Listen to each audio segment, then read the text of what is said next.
នៅថ្ងៃទី17 ខែតុលាឆ្នាំ2024លោកងាក់ប៊ុនធីនិងលោកម៉ែនវណ្ណរិទ្ធមន្ត្រីសម្រាប់សម្រួលដោះស្រាយវិវាទនៃអដកបានចោទដោះស្រាយវិវាទដោយផ្ទាល់នៅឃុំស្រយ៉ងស្រុកគូលែនខេត្តព្រះវិហារពាក់ព័ន្ធនឹងវិវាទដីធ្លីដែលអូសបន្លាយអស់រយៈពេល16ឆ្នាំមកហើយដំណើរចូលទៅសម្រាប់សម្រួលផ្សះផ្សាវិវាទដល់មូលដ្ឋានឃុំស្រយ៉ងស្រុកគូលែនខេត្តព្រះវិហាររបស់មន្ត្រីសម្រាប់សម្រួលដោះស្រាយវិវាទនៃអដកធ្វើឡើងបន្ទាប់ពីភាគីវិវាទនៅក្នុងសំណុំរឿងគឺលោកស្រីស៊ីនហុងសាយរស់នៅភូមិថ្នល់បែកឃុំថ្មីស្រុកគូលែនខេត្តព្រះវិហារបានដាក់ពាក្យស្នើសុំចូលមកអាជ្ញាធរជាតិដោះស្រាយវិវាទក្រៅប្រព័ន្ធតុលាការឲ្យជួយដោះស្រាយសម្រស់សម្រួលលើវិវាទនេះនៅថ្ងៃទី15ខែកក្កដាឆ្នាំ2024គួរជម្រាបជូនថាវិវាទដីធ្លីអូសបន្លាយរយៈពេល16ឆ្នាំរវាងលោកស្រីស៊ីនហុងសាយហៅកាត់ថាភាគីកនិងលោកសៅសំអឿនហៅកាត់ថាភាគីខគឺផ្ដើមចេញពីការខ្ចីដីដើម្បីធ្វើស្រែចម្ការដំបូងឡើយភាគីខបានខ្ចីដីពីភាគីកដើម្បីប្រើប្រាស់នៅក្នុងការធ្វើស្រែចម្ការដោយមិនបានប្រគល់ដីនោះមកឲ្យភាគីកវិញឡើយក្រោយមកនៅឆ្នាំ2013អាជ្ញាធរភូមិឃុំបានតម្រូវឲ្យភាគីកប្រគល់ដីមកឲ្យភាគីកដើម្បីប្រើប្រាស់វិញតែភាគីខមិនព្រមប្រគល់ដីឲ្យភាគីកនោះទេ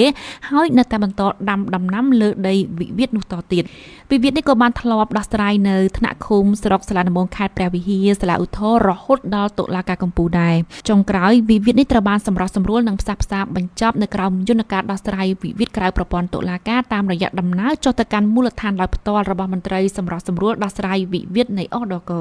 ថ្លែងប្រាប់សារព័ត៌មានព្រះខ័ននៅថ្ងៃទី22ខែតុលាលោកងាក់ប៊ុនធីមន្ត្រីសម្រាប់សម្រួលដោះស្រាយវិវាទនៃអដកបានឲ្យដឹងថាដំណើរការសម្រាប់សម្រួលនិងផ្សះផ្សាធ្វើឡើងពេញមួយព្រឹកហើយវិវាទដីស្រែខាងលើគឺជាករណីមួយស្មុគស្មាញនិងអារ៉ាំរ៉ៃក៏ប៉ុន្តែការសម្រាប់សម្រួលផ្សះផ្សាបានរកឃើញចំណុចរួមមួយដោយភាគីព្រមទទួលយកកំណត់ហេតុសាស្ត្រជាដែលកើតចេញពីការស្ម័គ្រចិត្តរបស់ពួកគេរៀងៗខ្លួនដោយគ្មានការបង្ខិតបង្ខំសំណុំរឿងនេះជាសំណុំរឿងដែលមានរយៈពេលជាយូរមកហើយមានរយៈពេល16ឆ្នាំមកហើយមានភាពស្មុគស្មាញរ៉ាំរ៉ៃហើយភាគីទាំងសងខាងនៅថ្ងៃដោះស្រាយវិវាទនោះគឺយើងប្រើរយៈពេលមួយព្រឹកពេញហើយទើបបាននៅវេលាម៉ោងថ្ងៃត្រង់ទើប11 ជិតម៉ោង12ទើបយើងបញ្ចប់វិវាទនេះដោយមានការព្រមព្រៀងពីគូភាគីទាំងសងខាងឯកភាពគ្នា